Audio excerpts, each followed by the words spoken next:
What's up, YouTube? This is Too Raw for TV. So before I get into this video, I want to give a shout out to another subscriber for showing love to Too Raw for TV / Too Raw for Sports. Shout out to the Kane for the donation via the PayPal. He says, quote, I will be signing up for the Patreon as well. Great work and Happy New Year. And shout out to you.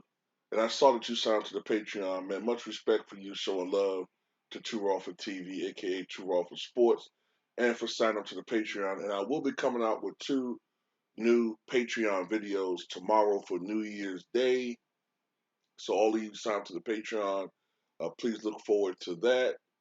And to those of you who are inquiring about the Patreon, I have, I don't know at this point, 500 videos up there already. It's a lot of content already up there on the Patreon. I've been doing the Patreon since at least 2019, I believe. So it's a lot of content already up there.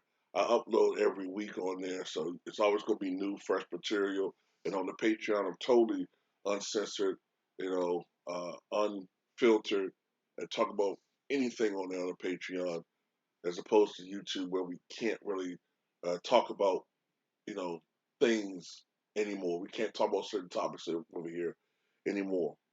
So and it's only $2 per month. So if you're interested in that, please look into that. There's links to sign up in the description box and in the comment section. There's a link to the Patreon. And to anyone that wants to show love to Too Raw for TV, you can do so in the links in the description box below via the PayPal or the Cash App, or in the pinned comment in the comment section. Now let's get to it. The NBA has made some changes.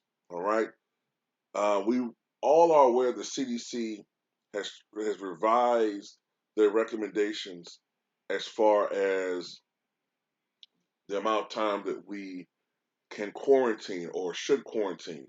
All right, so we've seen other leagues make changes. Now the NBA has officially made the change. The NBA and the NBPA, the National Basketball Player Association, have agreed on new protocols that will allow positive players to clear isolation after 5 days if, quote, CT values are above 30.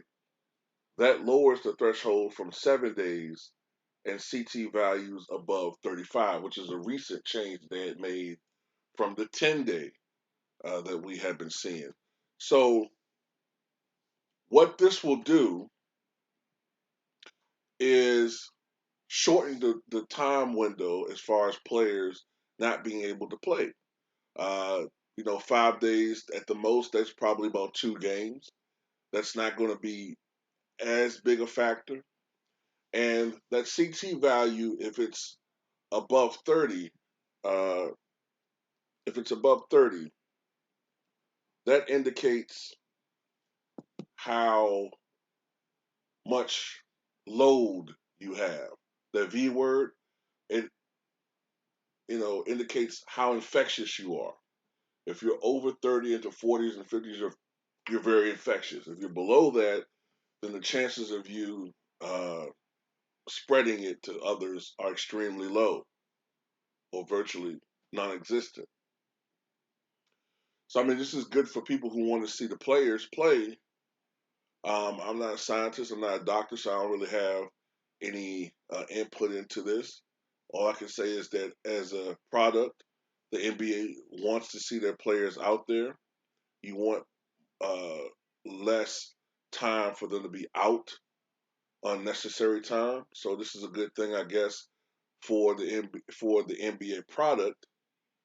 This is a good thing for those who are fans of the NBA. You'll see your players come back quicker. Turnaround is fast. The revolving door, I guess, is quicker. But you know, it is what it is. Tell me what you guys think.